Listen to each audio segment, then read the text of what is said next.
Vamos a empezar con otro dato, el más esperado, por lo menos la semana pasada, y que está relacionado con el problema más importante que tiene la Argentina, o por lo menos el problema que más nos importa a los argentinos, que es la inflación. Ahora capaz que acompañado por la pérdida del poder de compra, o sea, los salarios que no están acompañando la inflación en relación con lo que pasaba antes, en otros gobiernos donde había inflación, pero los salarios o los acuerdos paritarios se homologaban. Se notaba el aumento de los precios, pero los sueldos más o menos la seguían, no con tanta distancia como ahora. Tema del que ya nos ocupamos con Diego De Quino, que es economista y que nos ayuda a ver y a entender, por ejemplo en este caso, y es la primera pregunta, si es sostenible el descenso de la inflación que venimos viendo desde diciembre, que llegó al pico del 25 hasta ahora. ¿Cómo estás, Diego? Gracias por venir. ¿Qué tal? Buenas noches, ¿cómo andas, Fernando? Bien, todo muy bien. Gracias por tu tiempo. No, gracias por invitarme. ¿Qué podés decir? Mira, el descenso de la inflación va a ser sostenible, es decir, va a continuar descendiendo en la medida que el gobierno siga haciendo consistente su programa monetario y financiero, que es donde ha puesto foco para llevar a cabo este descenso luego del repunte que hubo en diciembre del año pasado. ¿Eso qué significa? Dejar de emitir para financiar el Tesoro, el Tesoro financiarse a través del mercado fundamentalmente con deuda en pesos, cada vez más larga, es decir, está saliendo de tramos de 60, 90 días, lo está llevando a 2 o 3 años, ese es el canje de deuda que viene llevando a cabo el gobierno.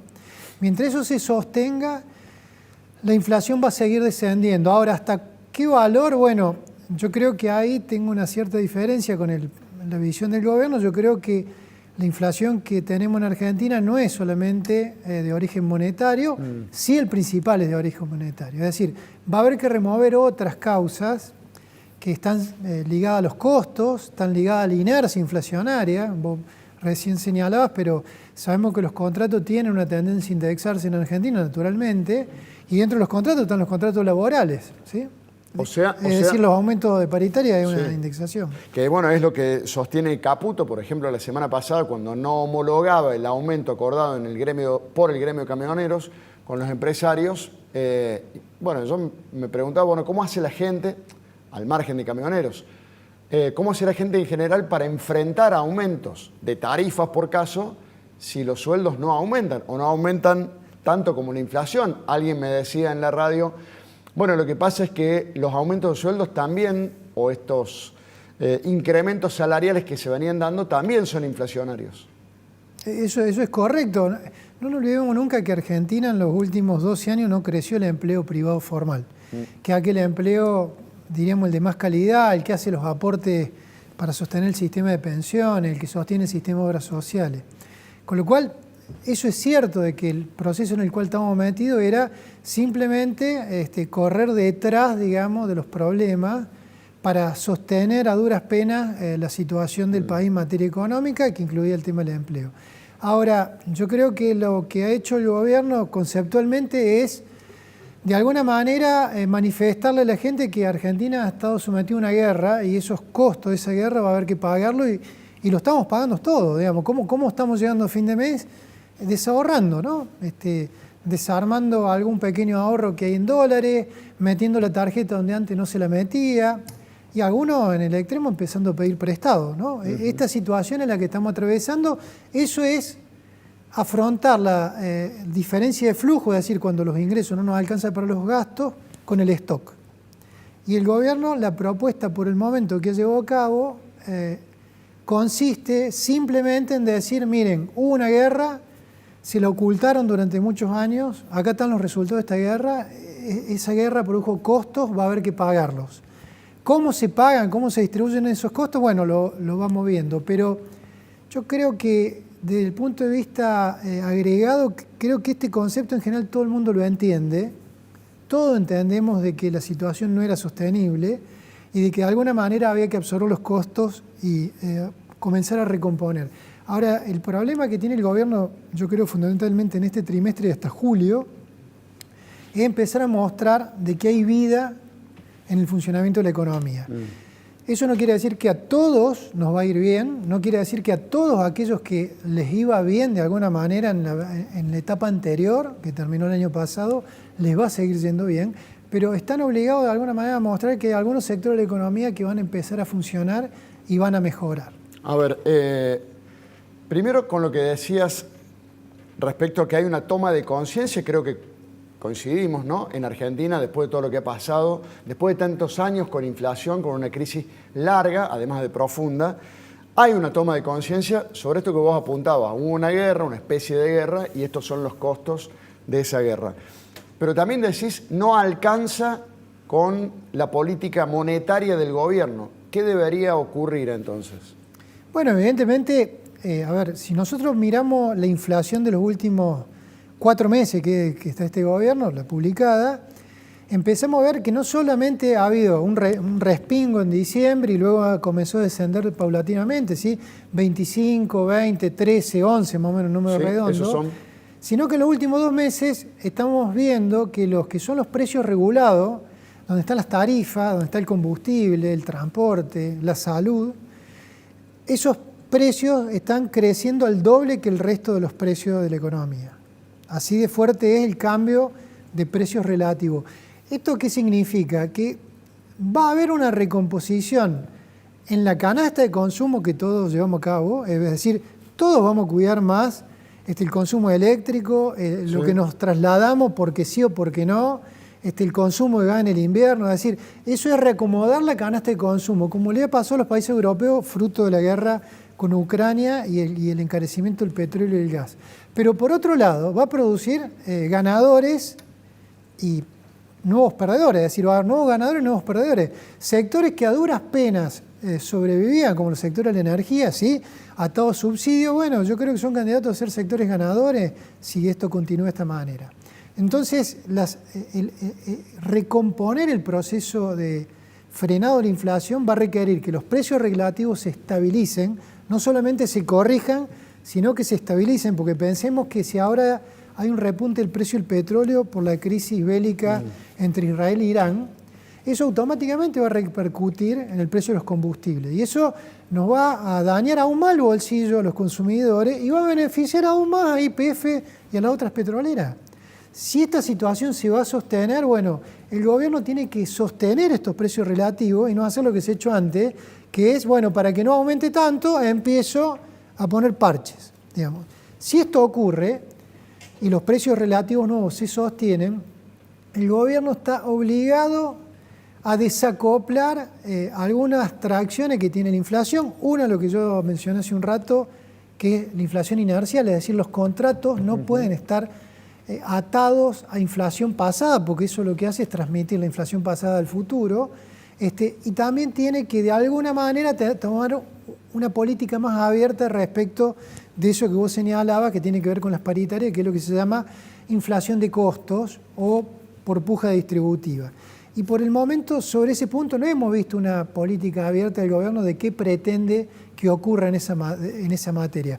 Probablemente quieran proponer con esto de la reforma laboral que están tratando de impulsar, de que las mejoras salariales se vinculen a productividad. Ahora, medir productividad y en países como el nuestro es bastante complejo, y máxime cuando se viene de muchos años donde la productividad no era ningún tipo de referencia para fijar salarios, sino que los salarios se fijaban puramente por presión gremial distributiva o por sectores rentistas que le iba tan bien que lo que hacían era distribuir con los empleados las ganancias. Diego, ¿cuánto puede influir o cuánto influye en los precios y por lo tanto en la inflación el hecho de que la gente no compre? O sea, la gente no convalidando el precio, no sé, del zapallito o de la lechuga o de, no sé, la carne, de lo que sea. ¿Cuánto hace que esos productos no sigan aumentando y cuánto es importante en la lucha contra la inflación? Yo creo que no sirven para que no sigan aumentando, sino sirven para que se corrija los precios relativos, que es lo que estamos viendo. ¿Qué pasó con algunos precios que se ha dejado de comprar, la gente dejó de comprar y los han tenido que bajar o lo están bajando? Eso no quiere decir que luego esos precios, una vez que se acomoden, ¿cierto? Que decir, bueno, a ver, un par de zapatillas no puede valer igual que 5 pantalones, ¿no? Para decir una una pavada, pero digo, tiene que valer como 2 pantalones. Bueno, una vez que se acomoden esos precios, los precios van a seguir aumentando mientras existan causas estructurales de la inflación. La principal, que la emisión monetaria tiene que mantenerse como está ahora, removida. Ahora, hay otras relaciones que inciden sobre la formación de precios, como vuelvo a decir, por ejemplo, las presiones de costo, porque hay actividades que, digo, yo tengo comentarios, tienen que bajar los precios para poder vender. Eso hace que corrijan los precios, pero si los costos de los alquileres, los costos de los salarios, los costos de los servicios le aumentan, esa actividad va a la quiebra, exactamente. Te pregunto también sobre la relación entre la macro y la micro. Hay un historiador, también economista, fue concejal, fue candidato a intendente, Esteban Dómina, que siempre me dice, Turco, la micro, hay que mirar la micro. Estamos viendo que la macro acompaña al gobierno porque baja notoriamente el riesgo país, suben las acciones, sube la bolsa. Hay muchos indicadores del mercado en esa macro que están dando buenas señales. ¿Cuándo la macro empieza a notarse en la micro? ¿Cuándo esa bonanza de la macro la empieza a sentir la gente? A ver, yo creo que el gobierno tiene 2 herramientas que son básicamente de la macro, que puede echar mano aún y que todavía no ha echado mano, no hemos visto que haya de forma definida apostado para resolver algunos de los problemas que existen en la microeconomía, que es la cuestión cotidiana que tenemos todos. Uno tiene que ver con el cepo. Yo creo que el gobierno, cuanto antes remueva el cepo, más beneficios van a existir en la micro. ¿Eso qué significa? Que va a haber sectores de actividad que van a poder acomodar mejor sus estructuras de costos, otros van a estar obligados a competir para mejor. Y la otra herramienta que tampoco ha echado mano tiene que ver con el crédito. O sea, Argentina hoy funciona sin crédito financiero, sin crédito bancario. Pensemos por un momento qué ocurriría si apareciera el crédito, mañana, pasado, el mes que viene, no digo para hacer hipotecas de pronto y comprar vivienda, pero sí pequeños créditos o medianos créditos que tengan que ver con la actividad comercial, con la actividad industrial, con los bienes de consumo durable. Eso seguramente produciría 2 elementos beneficiosos para el funcionamiento de la microeconomía. Ahora, la microeconomía que nosotros conocimos los últimos 10, 12 años, ¿se va a mantener igual? No, yo creo que no, insisto con esto, el cambio en las canastas de consumo de los particulares, si se sostienen, va a incidir en cuáles son las actividades que tienen mejor performance para facturar y ganar dinero, y lo mismo también las nuevas señales de precios relativos y de competencia que con el proceso de regulación que se está llevando a cabo deberían transmitir sus resultados. Una pregunta que fue motivo de una encuesta, no hace falta que la contestes de manera taxativa, pero ¿estamos mal pero vamos bien? Yo no lo razono así. Yo lo que digo, y uso la analogía esta de la micro y la macro, digo, la macro es como un traje que se diseña en el escritorio, en el tablero. Ese traje está bastante bien diseñado y bastante de acuerdo. Hay muchos detalles que muchos no coincidimos, pero en general todos aprobamos el diseño. Ahora, ese traje para confeccionarlo, ponérselo a alguien y calzárselo, tiene que estar hecho sobre una tarea más por un sastre. Y esa es la microeconomía. Con lo cual, mientras ese sastre no pueda hacer una confección a medida y que funcione y le vaya bien al que lo va a usar, que somos los ciudadanos, la economía, bueno, difícilmente nos podemos conformar con el diseño que está en el tablero, que por ahí nos gusta y nos da bien el sentido que se le está dando. Bueno, es bueno el ejemplo y entendible. Una más que quisiera hacer, y es respecto del dólar, del que se estuvo hablando mucho, sobre todo la semana pasada, la anterior, si el dólar está atrasado, hubo inclusive ahí una mirada distinta de Cavallo respecto de lo que hace el gobierno, o una crítica de Cavallo y de muchos otros economistas, diciéndole al gobierno que no debe dejar atrasar el dólar. Primero, si crees que está atrasado, y segundo, si el gobierno debería dejarlo subir al oficial, de eso estamos hablando. A ver, atrasado o no atrasado es como uno debería tener un punto de partida. Yo pongo el punto de partida en el inicio del gobierno. El gobierno cuando arrancó hizo una evaluación un poco más del 100%, ¿sí? La inflación desde que el gobierno arrancó hasta ahora es prácticamente ese valor. El tipo de cambio de acceso libre, el blue, el contado con liqui, el MEP, es básicamente el mismo. Entonces, ¿qué estoy diciendo? que el tipo de cambio de acceso hoy, el blue, el dólar bolsa, el contado con liqui, es básicamente el mismo de cuando arrancó el gobierno. Si en aquel momento nosotros entendemos que el tipo de cambio estaba atrasado, bueno, está atrasado de nuevo. Personalmente no voy a esquivar la pregunta, digamos. Personalmente creo que sí, que hay un rezago. Creo que no es bueno que el tipo de cambio quede en torno a 1000. Creo que el tipo de cambio hoy sería mucho más conveniente para el funcionamiento de la micro, ¿sí? No para el diseño de la macro, sino para la operación de la micro, que estuviera en torno a los 1200, 1250, 1300, que es un poco donde caminó, cuando caminó bien en las mejores épocas de los últimos años, en términos reales.